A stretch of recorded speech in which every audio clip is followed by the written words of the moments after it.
Köyün hafızasına adı Dilsiz Elif diye kazınmıştı. Oysa Elif'in dili, ruhunun derinliklerinde çağlayan bir ırmaktı. Ancak dudaklarından bir damla dahi sızdıramıyordu. Kelimeler zihninde raks eder, fakat ses tellerinin o sarp yamaçlarını bir türlü aşamazdı. Etrafındaki bakışlar ya zehirli birer ok gibi saplanır ya da merhamet maskesi takmış bir küçümsemeyle süzülürdü üzerinden. Kimi zavallı kızcağız diye fısıldar, kimi de Rabbin bir bildiği vardır diyerek kendi acımasızlığına ilahi bir kılıf bulurdu. Fakat hiçbiri en kıymetli hazinelerin bazen en sessiz kalplerde saklandığını düşünmezdi. Oysa bir kadının değeri dilinin hafifliğiyle değil, yüreğinin ağırlığıyla ölçülürdü. Elif 18'ine bastığında annesi Şerife'nin yüreğine evlat kaygısıyla bir kor düştü. Bir akşam ocağın başında içini çekerken kocasına fısıldadı. Kızımız gelinlik çağa erişti Veli. Ama kim ister ki onu? Konuşamayan bir kızla kim evlenmek ister ki? Babası Veli gözlerini közlerden ayırmadan sakince cevap verdi. Kızımızın huyu pınar suyu gibi duru. Eli iğneyle ipliğe can verir, toprağa bereket eker. Lakin haklısın hatun. Sesin hüküm sürdüğü bu topraklarda sessiz bir çiçeği kim koklar ki? Kapı aralığından sızan fısıltılar Elif'in kalbine bir bıçak gibi saplandı. Ailesi için ağır bir yük olduğunu ilk defa o an hissetti. Gözyaşları bile sessizdi. Ne bir hıçkırık vardı ne de bir isyan. Onun kederi de tıpkı kendisi gibi suskundu. O gece yorganı üzerine örtülmüş bir kefen kadar ağır geldi. İçinden Allah'a yalvardı. Allah'ım, neden ben böyle suskunum? Neden benim de kahkahalarım tarlalarda yankılanmıyor? Türkülerim pınarlara karışmıyor. Günler günleri kovaladı ve köyün üzerine görücülerin tatlı telaşının yayıldığı bir bahar çöktü. Her kapı çalınıyor, her pencereden umut dolu fısıltılar yükseliyordu.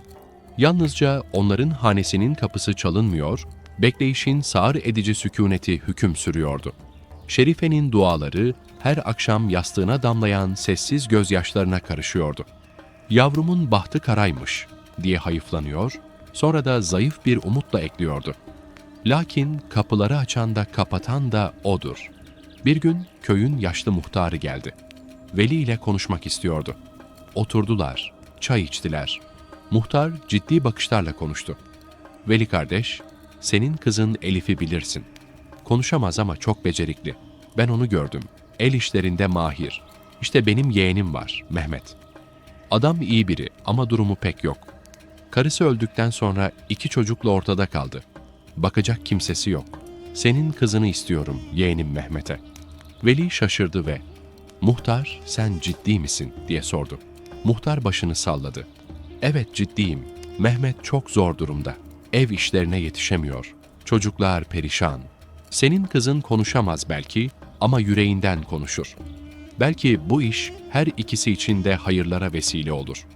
Veli şaşkınlıkla "Hanıma ve kızıma danışayım," dedi. Eve döndüğünde Şerife hanıma muhtarın söylediklerini anlattı. Şerife hanım ağlasın mı, sevinsin mi bilemedi. Kızımız dul bir adama gidecek, üstelik 2 çocuğu var diye endişeliydi. Veli ise gerçekçiydi. Şerife, başka kim ister ki bizim kızı? Bu bir fırsat. Mehmet iyi biri. En azından evlenirler. Kızımız için belki böyle daha hayırlı olur. Elif haberi duyduğunda ne hissettiğini bilmiyordu. Korku mu, sevinç mi, yoksa çaresizlik mi? Aslında hepsinin karışımıydı. Ama içinden bir ses fısıldıyordu. Belki de bu benim kaderimdir diyerek kabul etti. Ve köyde basit bir düğün yapıldı. Fazla bir şenlik olmadı. Çünkü herkes biliyordu bu bir zorunluluk evliliğiydi. Zavallı Mehmet diyorlardı. Kendi derdine dilsiz bir gelin de mi ekledi? Ama Mehmet umursamıyordu.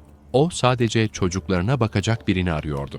Elif yeni evine geldiğinde küçük bir kerpiç ev gördü. Çatısı yamalı, kapısı gıcırtılıydı. İçerisi eski ama temizdi. 2 küçük çocuk köşede oturmuş, annesiz büyüyen bakışlarla ona bakıyorlardı.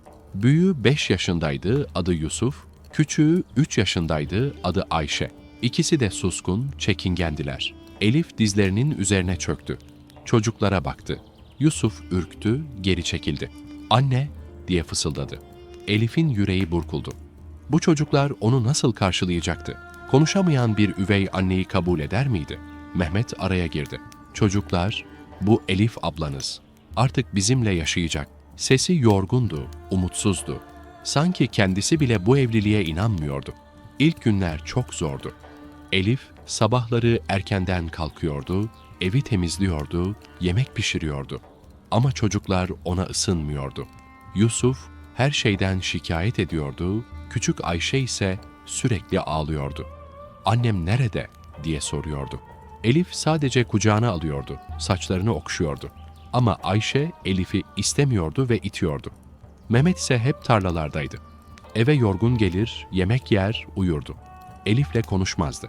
Aslında konuşacak ne vardı ki? Elif zaten cevap veremezdi. Evde garip bir sessizlik hakimdi. Sadece çocukların ağlamaları duyulurdu. Bir akşam Mehmet eve geldiğinde Yusuf ağlıyordu. Elif yemeği hazırlamıştı ama Yusuf yemek yemek istemiyordu. "Ben bu yemeği yemem!" diye bağırdı. "Annem böyle yapmıyordu." Mehmet sinirlendi. "Yusuf, sus! Elif ablan senin için çok uğraştı." Ama Yusuf dinlemedi. "O benim annem değil, o konuşamıyor bile." O sözler ruhuna saplanan birer cam kırığı gibiydi. Elif, olduğu yere mıhlanırken yüreği avuçlarında un ufak olan bir porselen biblo misali dağıldı. Göz pınarlarına hücum eden yaşları inatla geri itti. Ağlamak bir lükstü ve o, bu lükse sahip değildi. Sessizce mutfağın loş köşesine sığındı. "Ya Rabbi!" diye fısıldadı içindeki yankısız boşluğa, "Ben bu yabancı iklimde ne yapıyorum? Bu çocukların kalbinde bir diken, kocamın hayatında görünmez bir gölgeyim. Ruhum bu duvarlara ait değil." O gece yatağın soğukluğunda, zihninde binbir düşünceyle boğuştu. Belki de bu evlilik en başından ruhuna giydirilmiş eğreti bir elbiseydi. Belki de bu ev ona hiçbir zaman yuva olmayacaktı. Tam umutsuzluğun girdabına kapılmışken annesinin sesi yıllar öncesinden bir fısıltı gibi ulaştı ona. "Kızım, hayat toprağı bazen çoraktır ama sen sabrı tohum eyle. Allah sabrın yeşerttiği kullarını sever." Ertesi sabah şafakla birlikte Elif ruhunda yeni bir kararlılıkla uyandı. Eğer bu evde kalacaksa, kök salacaksa o minik kalpleri fethetmeliydi. Dudakları mühürlü olabilirdi ama sevgisinin binbir dili vardı. Bahçenin yabani hüznünden bir demet çiçek topladı. Usulca yaklaşıp küçük Ayşe'nin ipek saçlarına iliştirdi. Bu, kelimelere dökülmemiş bir barış teklifiydi. Ayşe'nin şaşkınlıkla açılan gözlerinde, donmuş bir gölün yüzeyindeki ilk çatlak gibi bir tebessüm belirdi. İlk defa Elif'e bakarak gülümsüyordu. Ardından mutfağa geçti. Mehmet'in bir sabah ayaküstü söylediği o cümle zihninde canlandı. Yusuf helvayı çok sever. Elif bütün sevgisini ve sabrını katarak annesinden yadigar o tarifini yapmaya koyuldu. Akşam Yusuf eve döndüğünde sofranın ortasında duran helvayı gördü. Adımları duraksadı. Gözleri önce helvaya, sonra Elif'e kaydı. Elif'in yüzünde ürkek bir tebessüm vardı. Yusuf yavaşça masaya oturdu. Aldığı ilk kaşıkla zaman durdu sanki. "Bu annemin yaptığı gibi," diye mırıldandı. Elif'e yeniden baktığında gözlerindeki düşmanlık buzları çözülmüş, yerini ılık bir meraka bırakmıştı. Günler Elif'in sabrını iplik, şefkatini iğne yapıp ilmek ilmek işlediği bir dantel gibi geçti. Küçük Ayşe'nin kalbindeki bütün kışlar sona ermişti. Elif'in bez parçalarından yaptığı bebekler, tahta çubuklardan yonttuğu atlar, taşlardan inşa ettiği evler, Ayşe'nin en kıymetli hazineleri olmuştu. Artık Elif'e sarılıyor, onun sessizliğinde huzur buluyordu. Yusuf ise hala bir kalenin surları ardında gibi mesafeliydi. Ama Elif vazgeçmedi. Yusuf bir gün koşarken düştü ve dizi kanadı. Canı yandığı için ağlamaya başlayınca Elif hemen yanına koştu. Onu şefkatle kucağına alıp yarasını temizledi ve sardı. Yusuf, hıçkırıklarının arasından Elif'e baktığında, onun gözlerinde annesindeki o sıcaklığı ve güveni buldu. Elif tek kelime etmese de, ilgisi ve sevgisi her sözden daha teselli ediciydi. O gece Yusuf, Elif'in yanına usulca sokuldu. "Abla," diye fısıldadı. Sen neden konuşamıyorsun? Elif'in dudakları aralandı ama ağzından tek bir ses bile çıkmadı. Yusuf anladı. O çocuksu sezgisiyle "Üzülme," dedi. "Ben seni anlıyorum." İşte o an Elif'in dünyası değişti. Sessizliğinin anlaşıldığını ilk kez hissetmişti. Gözleri bu defa mutluluktan doldu. Uzanıp Yusuf'un saçlarını okşadı. Kelimeler olmadan da bir yuva kurulabileceğini o an anladı. Aylar birer birer takvim yapraklarından dökülürken, Elif o evin çatısı altında üvey annelik gömleğini üzerinden sıyırıp gerçek bir anneye dönüşmüştü. Yusuf'la Ayşe'nin minik kalplerine kök salmış, ona yürekten bir sevgiyle bağlanmışlardı. Sabahları uyanır uyanmaz, "Günaydın Elif anne," diye cıvıldayarak soluğu onun yanında alıyorlardı. Dillerindeki Elif abla ifadesi, yerini ruhlarını ısıtan Elif anneye bırakmıştı. Bu iki kelime, Elif'in dilsiz dünyasına bahşedilmiş en tatlı nameydi. Dili sussa da kalbi bu melodiyle coşuyordu. Mehmet ise aralarına ördüğü buzdan duvarın ardında mesafesini korumaktaydı. Akşamları eve gelir, sofraya oturur, yemeğini yedikten sonra çocuklarla ruhsuz bir oyun oynayıp kendini uykunun kollarına bırakırdı. Elif'le göz göze gelmekten bir vebadan kaçar gibi sakınır, onun varlığını odadaki bir eşyadan farksız görürdü. Bu kayıtsızlık Elif'in yüreğini bir gölge gibi kaplasa da elinden ne gelirdi ki? Hangi kelimeyle sitem edebilirdi? Bir akşam köylülerden İbrahim Çıka geldi. Özenle hazırlanmış sofrayı görünce gözleri parladı. "Mehmet," dedi hayranlıkla, "senin hanım ne kadar da marifetliymiş. Bu sofra sultanlara layık." Mehmet buz gibi bir sesle "İyi yemek yapar," diyerek omuz silkti. İbrahim sözünü sürdürdü. "Ben sana vaktiyle Elif'i al dememiş miydim? Dili lal ama eli öpülecek kadındır. Bak evine, ne bir kavga ne bir patırtı. Benimki ise sabah akşam dırdır eder. Sen ne şanslı adamsın." Bu sözler Mehmet'in sabrını taşıran son damla oldu. "Sen ne anlarsın be İbrahim?" diye gürledi. "Evet, kavga yok. Çünkü konuşma da yok. Konuşmayan bir kadınla bir ömür nasıl geçer? Bu evin duvarlarına sinen sessizlik beni boğuyor. Anlıyor musun?" İbrahim şaşkınlıkla, "Ama sana sadık, evlatlarına kol kanat geriyor. Bir erkek daha ne ister ki?" diye sordu. Mehmet, "Anlayamazsın," diye kestirip attı ve derin bir sessizliğe gömüldü. Mutfak kapısının ardındaki Elif, her kelimeyi bir hançer gibi kalbine saplanırken duymuştu. Demek ki Mehmet için bir yükten, sıkıntıdan ibaretti. Göz pınarları dolsa da tek bir damla yaşın süzülmesine izin vermedi. Ağlasa ne fayda? Onun sessiz çığlıklarını kim duyacaktı ki? O gece Mehmet yatağında yine bir yabancı gibi sırtını ona döndü. Elif, uyuyan adamın silüetini uzun uzun seyretti. "Ah keşke," diye fısıldadı içindeki ses, "sana kalbimin lisanını tercüme edebilseydim. Ama benim dilim yok ki. Benim dilim ellerim, gözlerim, ruhum." Ertesi sabah, her zamanki gibi gün ağarmadan kalktı. Mehmet'in en sevdiği lezzetlerle donatılmış bir kahvaltı hazırladı. Masaya oturan Mehmet, Elif'in manalı bakışlarını üzerinde hissedince "Ne var?" diye tersledi. Elif cevap vermek yerine acısını gizleyen buruk bir tebessümle karşılık verdi. Mehmet bu sessiz tebessümden rahatsız olup sesini yükseltti. "Niye öyle bakıyorsun suratıma?" Elif başını usulca öne eğdi. Mehmet işe giderken Elif onu her zamanki gibi kapıdan uğurladı. Fakat bu defa kimseye sezdirmeden adamın ceketinin cebine özenle katlanmış küçük bir kağıt iliştirdi. Mehmet tarlanın ortasında soluklanırken elini cebine attığında kağıdı fark etti. Elif'in inci gibi el yazısıyla kaleme alınmış satırlar dökülüyordu. Sevgili dinleyiciler, eğer sizin de paylaşmak istediğiniz bir hayat hikayeniz varsa lütfen yorumlarda belirtin. Hikayenizi özenle düzenleyip hikayeleştiriyoruz. Böylece hikayenize ses veriyor, onu kalplere ulaştırıyoruz. Dilim konuşamasa da kalemim yazar. İçimde birikenleri size dökmek istedim. Bana yuvanızı açtınız, size minnettarım.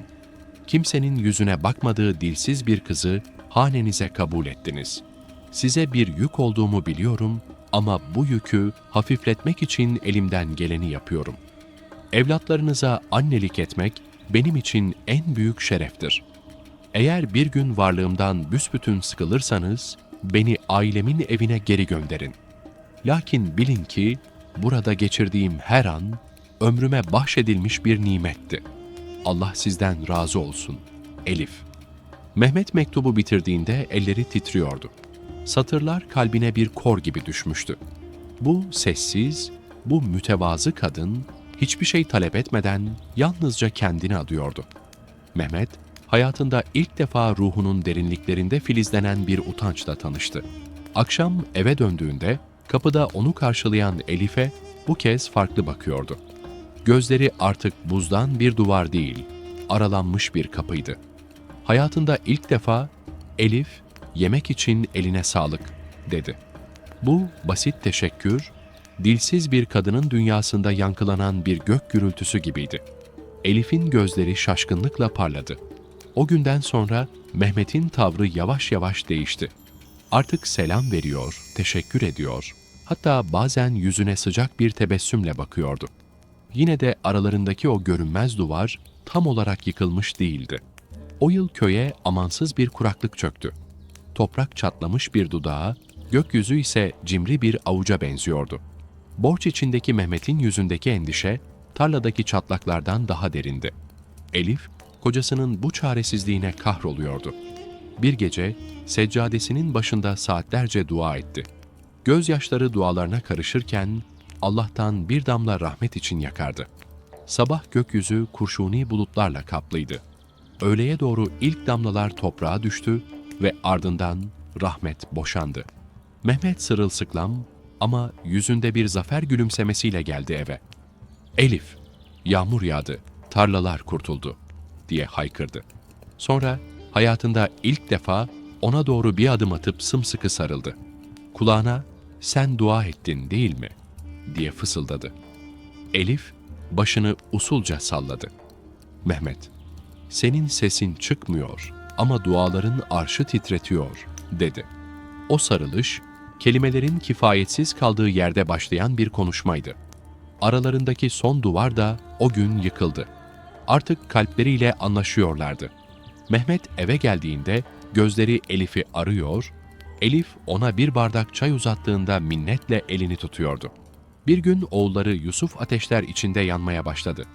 Elif bütün gece bir an bile başından ayrılmadı.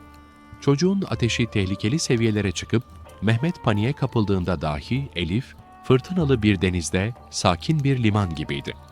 Yusuf'u kucağına alıp sessiz ninnilerle onu avuttu. Şafak sökmeden çocuğun ateşi düşmüştü. Mehmet, Elif'in bu sarsılmaz sükûnetine, bu sessiz gücüne bir kez daha hayran kaldı. Ertesi gün İbrahim'in yanına uğradı. "Dostum," dedi, "ben ne kadar da yanılmışım. Elif'i bu eve bir yük sanıyordum, meğer o bu hanenin direğiymiş. Konuşmuyor belki ama gözleriyle, kalbiyle, varlığıyla her şeyi anlatıyor." İbrahim bilgece gülümsedi. "Allah en büyük nimetlerini sessizce verir," dedi. "Nihayet anlamana sevindim." Lakin bu, hikayenin sonu değil, yalnızca bir başlangıcıydı. Zira kader, Elif'in dilsiz lisanının gücünü tüm köye ispatlayacağı bir imtihan daha hazırlamaktaydı. Sonbaharın altın fırçası köyün üzerindeydi. Ağaçlar, hüzünlü bir teslimiyetle yapraklarını toprağa bırakıyordu. Bu pastoral sessizliğin ortasında ise tatlı bir telaş hüküm sürüyordu. Zira valinin şehirden teşrif edeceği haberi köye yayılmıştı. Vali onuruna düzenlenecek tören için muhtarın talimatıyla hummalı bir hazırlık başlamıştı. Kadınlar en maharetli elleriyle ocakları şenlendirecek, erkekler ise köyü bir gelin gibi süsleyecekti. Bu müşterek heyecana Elif de katıldı. Onun elleri oklavanın ritmik sesiyle hamura hayat verirken, sessizliğine eşlik eden yegane melodi buydu. Pişirdiği böreklerin ve kavurduğu helvanın kokusu, umudu ve emeği harmanlayarak tüm eve yayıldı. Kocası Mehmet, onu hayranlıkla izlerken, "Ne mübarek ellerin var Elif," dedi. "Valinin sofrasını senin lezzetin taçlandırmalı." Elif, Bu takdir karşısında minnet dolu bir tebessümle başını salladı. Nihayet o büyük günün şafağı söktü. Köy meydanı bayraklar ve çiçeklerle donatılmış bir şölen alanına dönmüştü. Vali, vakur adımlarla gelip köylülerle tek tek selamlaştı. Kurulan yer sofrasına oturduğunda önüne konan yemekleri birer birer tattı. Sıra Elif'in böreğine geldiğinde aldığı ilk lokmayla birlikte bir an duraksadı. Damağında bayram eden bu lezzet, şehirdeki en şatafatlı sofralarda bile tatmadığı türdendi. "Bu eşsiz böreği kimin elleri yoğurdu?" diye sordu. Muhtar, "Efendim, Mehmet'in hanımı Elif'in marifetidir," diye yanıtladı. Vali şaşkınlığını gizleyemedi. "İnanılmaz, şehirde dahi böylesine lezzetlisini tatmadım. Bu hanımefendi büyük bir yetenek." Mehmet'in yüzünde gururlu bir tebessüm belirirken, Elif mahcubiyetle başını öne eğdi. Törenin ardından vali köylülere hitap etti. "Aziz köylüler, misafirperverliğiniz takdire şayan. Özellikle bu sofrayı donatan hanımlarınızın mahareti dillere destan. Hepinizle gurur duydum." Meydandaki herkes bu sözleri coşkuyla alkışladı. Fakat tam bu sırada köyün dedikoducu diliyle bilinen Hatice bu ahengi bozdu. "Sayın valim, o böreği yapan kadın dilsizdir. Mehmet'in karısı. Allah zavallıya cezasını vermiş." Valinin yüzündeki tebessüm dondu. "Dilsiz mi? Hangi hanımdan bahsediyorsunuz?" Hatice parmağıyla Elif'i işaret etti. "İşte o efendim." Valinin bakışları önce Elif'i, sonra Mehmet'i buldu. "Hanımınız konuşamıyor mu?" Mehmet metanetle başını salladı. "Evet efendim, lakin o tanıdığım en değerli insandır." Vali bilgece gülümsedi. "Bu zaten belli oluyor. O böreği yapan eller, konuşamasa da kalbinin lisanıyla mucizeler yaratıyor demektir." Hatice küstahça itiraz etti. "Ama efendim, dilsiz birinden nasıl iyi bir eş olur ki?" Valinin bakışları bir kılıç gibi keskinleşti. "Hanımefendi, diliniz var ama kelimeleriniz zehir taşıyor.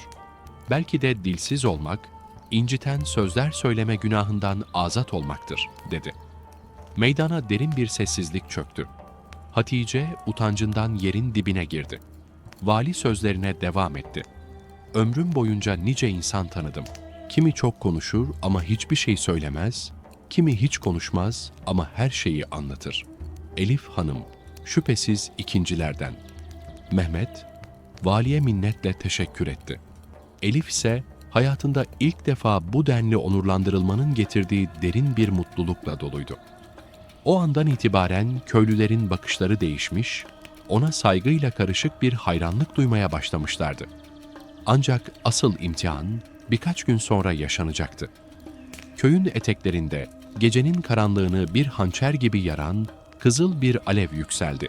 Ahırlardan biri tutuşmuş, şiddetli rüzgar ateşin şeytani dansına eşlik ederek kıvılcımları ölümcül tohumlar gibi etrafa saçıyordu. Köylüler paniğe kapılmış, can havliyle oradan oraya koşturuyordu. Elif, dumanın kokusunu alır almaz kendini dışarı attı. Yangın yerini gördüğünde alevlerin yuttuğu ahırın hemen yanındaki küçük, çaresiz evi fark etti. Orası yatalak ve kimsesiz Ayşe'nin eviydi.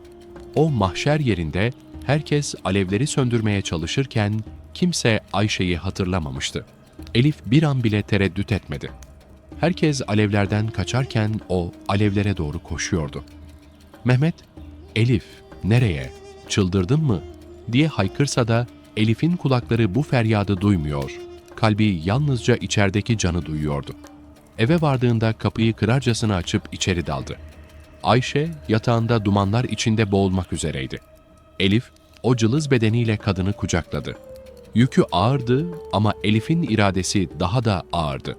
Onlar dışarı adım attıkları an alevler evi tamamen sardı.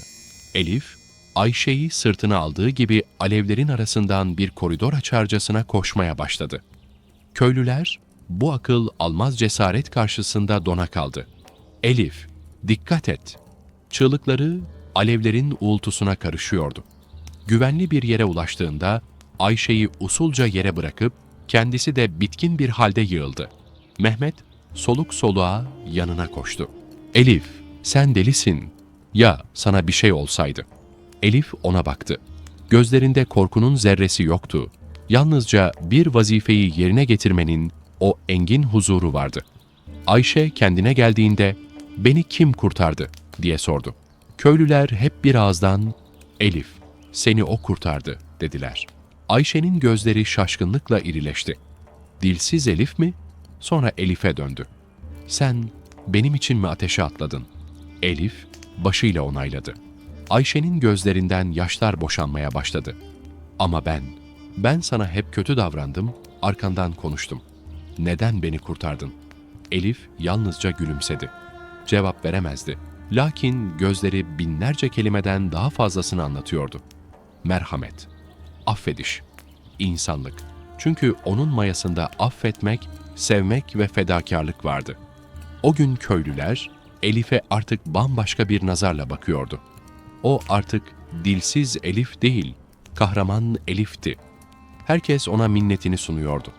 Hatice bile mahcup bir şekilde yanına gelip, "Elif Hanım, ben sana büyük haksızlık ettim. Hakkını helal et," diyerek af diledi. O gece köy meydanında tekrar toplanıldı. Muhtar, "Aziz komşularım," diye söze başladı. "Bugün hepimiz büyük bir ders aldık. Biz Elif'i bir noksanlığı var diye hor gördük. Oysa onun hepimizden daha büyük bir kalbi varmış. Konuşamıyor belki ama davranışlarıyla öyle bir ses çıkardı ki hepimiz duyduk. İşte gerçek erdem budur." Herkes ayakta alkışlarken Mehmet ayağa kalktı. "Ben de bir şey söylemek istiyorum. Ben Elif'i evime bir vazife bilinciyle aldım. Ama o, bu soğuk duvarlara yuva, çocuklarıma şefkat, bana ise hayat oldu. O, benim en büyük nimetim ve ben onu seviyorum." Bu sözler üzerine Elif'in göz pınarları boşaldı. Mehmet ona sevgiyle baktı. "Evet Elif, seni seviyorum. Belki geç anladım ama artık biliyorum. Sen konuşamasan da kalbim seni her an duyuyor." Bütün köy bu sevgi itirafını ayakta alkışladı. Elif ağlıyordu. Fakat yanaklarından süzülen yaşlar, yılların sessiz birikiminin eridiği pınarlar gibiydi. Hayatında ilk defa kendini bu kadar bütün ve değerli hissediyordu. Yıllar yılları kovaladı. Elif ve Mehmet huzur dolu bir ömür sürdü. Çocukları Yusuf ve Ayşe büyüdü. İkisi de annelerine derinden bağlıydı. Yusuf, "Anne," derdi, "sen hiç konuşmadın ama bana her şeyi öğrettin. Sabrı, sevgiyi, fedakarlığı." Elif, yaşlandığında köyün bilgesi, akıl danışılan en saygın kadını oldu. O, konuşmasa da hayatın sırrına ermişti. Bir gün torunu sordu. "Nine, konuşamadığın için hiç üzülmedin mi?" Elif, nur yüzünde bir tebessümle başını iki yana salladı. Hayır, üzülmemişti. Zira Yaradan ona başka bir lisan bahşetmişti. Kalbin lisanını, sevginin dilini. Ve bu dil tüm dillerden daha kudretliydi. Köy meydanına bir anıt dikildi. Üzerine şu sözler kazındı: "Elif Hanım'a, konuşmadan anlatan, susarak haykıran kalbe." O anıt nesiller boyu orada durdu ve her görene asıl değerin dilde değil, özde ve kalpte aranması gerektiğini fısıldadı. Hikayemiz burada, nihayete erse de Elif'in mesajı sonsuza dek yaşayacaktır. Günlük hayatın karmaşasında bizler, kaç insanı eksiklikleri yüzünden yargılıyoruz. Oysa yaratıcının katında üstünlük, dilde değil, takva dolu bir kalptedir. Elif, bize sükûtun en güçlü ses, eylemin en büyük hitabet olabileceğini gösterdi. Çünkü eller dudaklardan, gözler kelimelerden ve davranışlar sözlerden çok daha fazlasını anlatır. Peygamber Efendimiz sallallahu aleyhi ve sellem buyurur: "Allah'a ve ahiret gününe inanan ya hayır söylesin ya da sussun." Elif, bu hadis-i şerifin yaşayan bir timsaliydi. O sustu ama hayır işledi. Konuşmadı ama sevdi. Çevrenizdeki insanlara bir de bu gözle bakın. Belki hor gördüğünüz biri henüz keşfedilmemiş bir hazinedir. Belki de Allah en değerli kullarını en mütevazı suretlerde, en parlak cevherleri en sıradan taşların içinde gizlemiştir. Elif'in hikayesi yalnızca bir kadının değil, bir yönüyle eksik görülen hepimizin hikayesidir. Hiçbirimiz değersiz değiliz, zira her birimiz ilahi bir gaye ile yaratıldık. Unutma, En güzel sözler sessizlikte söylenir. En büyük aşklar susarak yaşanır ve en değerli insanlar kimsenin duymadığı dualarla dünyayı değiştirir. Üstad Neşet Ertaş'ın da dediği gibi, kalpten kalbe bir yol vardır görülmez, gönülden gönüle gider yar oy. Sen de Elif gibi ol. Sabırlı, affedici ve sevgi dolu. Konuşamasan da davranışlarınla anlat. Sussan da kalbin iyilikle haykırsın. Çünkü Allah kalplere bakar ve senin kalbin temizse seni muhakkak yüceltir. Allah hepimizi Elif gibi sabırlı, Mehmet gibi anlayışlı ve çocukları gibi minnettar kullarından eylesin. Kalplerimizi sevgiyle, sabrımızı hikmetle doldursun. Dilimizi hayra, elimizi iyiliğe, kalbimizi ona yöneltsin. Zira unutmayalım, değer sözde değil, özdedir. Kusur ararsan kusur, gönül ararsan gönül bulursun. O yüzden gönül ehli kusur değil, güzellik arar. İnsanların kalplerinde Allah'ın bir parıltısını görmeye çalışır. Çünkü her yürek yeterince sevgiyle bakıldığında bir ibadet yerine dönüşür. Bir sonraki hikayede görüşmek dileğiyle kendinize iyi bakın, hoşça kalın.